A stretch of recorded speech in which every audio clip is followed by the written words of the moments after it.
Okay, so here we have a question I'll briefly work through. It's from 2012, HSC, question 15, and I'll let you read the details there.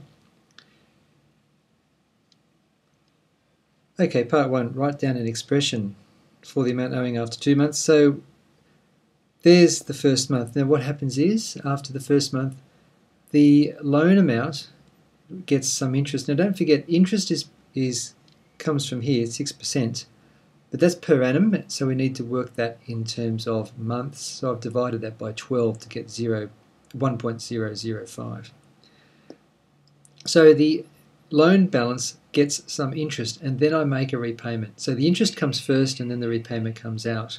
And that's the balance we have at the end of the first month, which will be just not much less than 360,000.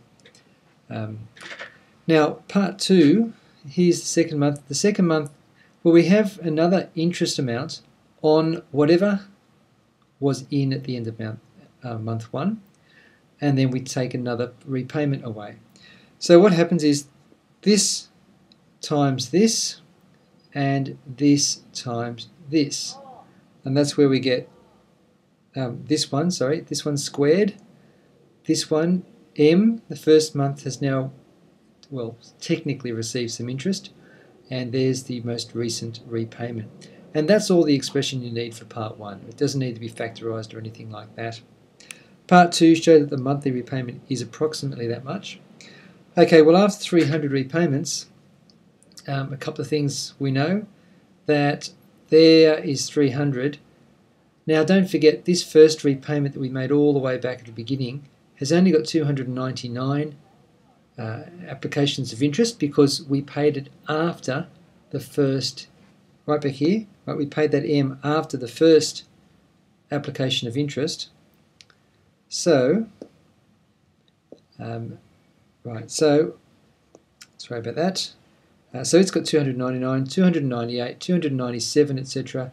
down to, and I'm sorry this is a little bit small, M times one lot of interest, which is last month's, second last month's interest, repayment.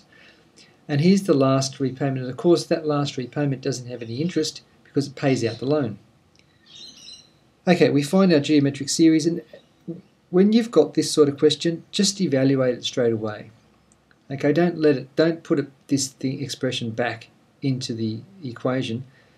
Just get it, and now don't forget there's dot dot dot there, so I haven't removed all the decimals, I'm just carrying them in my calculator.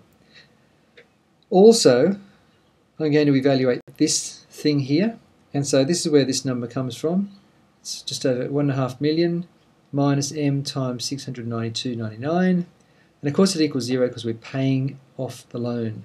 And just by arithmetic I get down to that number there, which is approximately equal to 213.19. So there's the first part of this response. Let's have a look at part 3.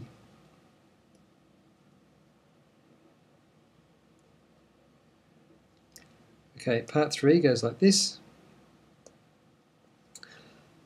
And so we're looking at, paying, well, half of it off.